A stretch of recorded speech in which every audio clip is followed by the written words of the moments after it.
Welcome to ECN Trade Daily Video. Before we begin, it should be noted that any advice is of a general nature only and that your personal circumstances have not been taken into consideration. Hello everyone, my name is Rob Clayton and thank you for joining me.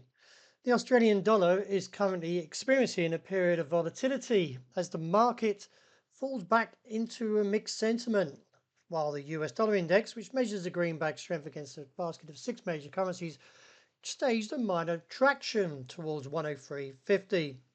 After two consecutive challenges towards its topside key level, which was seen at 65.90 to 66.15, it would appear that the market has failed and back into a slightly bearish sentiment.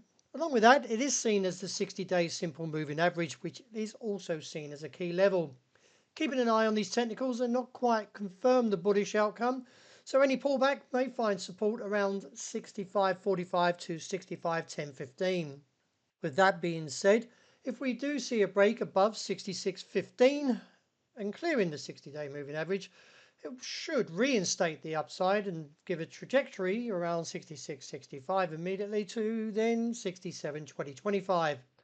Looking ahead at the economic calendar, although the Australian docket is slightly light, all eyes will be watching for the fourth quarter US GDP and the personal consumption expenditures, also known as the PCE, which is the Fed's preferred measure of inflation. Let's see if the market can find renewed weakness to the dollar and therefore from the data, and overall could see a further claim to the upside in terms of the Australian dollar. And while looking at the euro, the market is challenging this trend line. Not quite broke it, as the level is around 108.35.45. But if we see a close under there, will give some concern. But what I'm viewing though, which may actually keep the bulls intact, is this bullish divergence. As prices slip lower, the indicator is actually rising, and therefore could see the market regain its momentum, look back towards 109.25 and eventually on to 109.65 to 110.45.55 and reassess.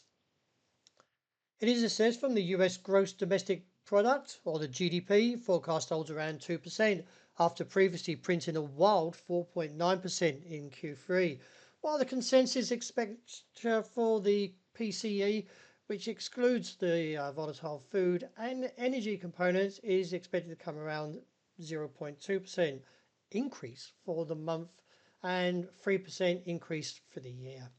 As the Federal Reserve enters a blackout period ahead of its two-day monetary policy decision, is held next week, that is, for January 30-31. Although it's expected that rates remain unchanged, the statement is a key point because there is many expecting to see a rate cut in March. Moving on to dollar yen. Well, as widely expected, the Bank of Japan rate decision was left unchanged at negative 0.1. With that being said, the governor of the Bank of Japan did indicate that the BOJ would assess the retention of negative rates once the price goal is near. That is referring to the inflation. Looking at the current pattern, the market is wavering around this top side area, anywhere from around 148.55 to 80. And from the whipsaw price action, it still can't penetrate, and the technicals are once again breaking down, as we saw previously about 4 or 5 days ago. If this pattern continues, then eventually the move to 147.50.70 is a key point, as a break there would give further scope to the downside and look towards 146.60 and 145.80 and the objective at 144.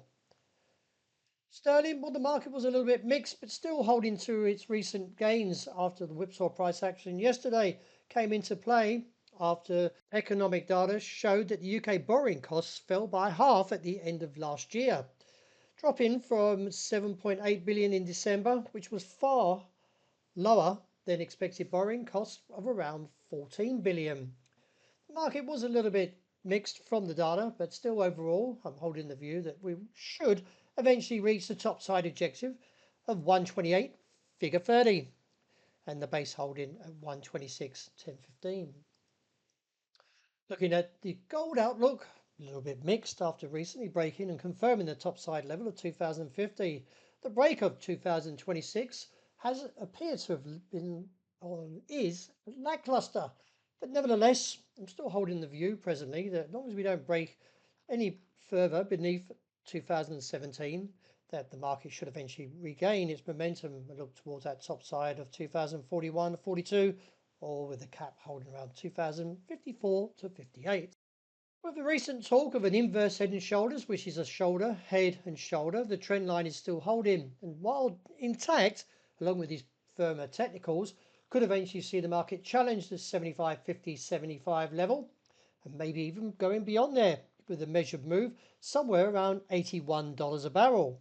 Big call, broader, but nevertheless, this pattern is more to a dynamic move, and therefore the break of that trend, which is somewhere on the top side cap resistance 75.50-75, giving us 77 to 78.60 target, and as if we see any pullback, support seen around 70.5.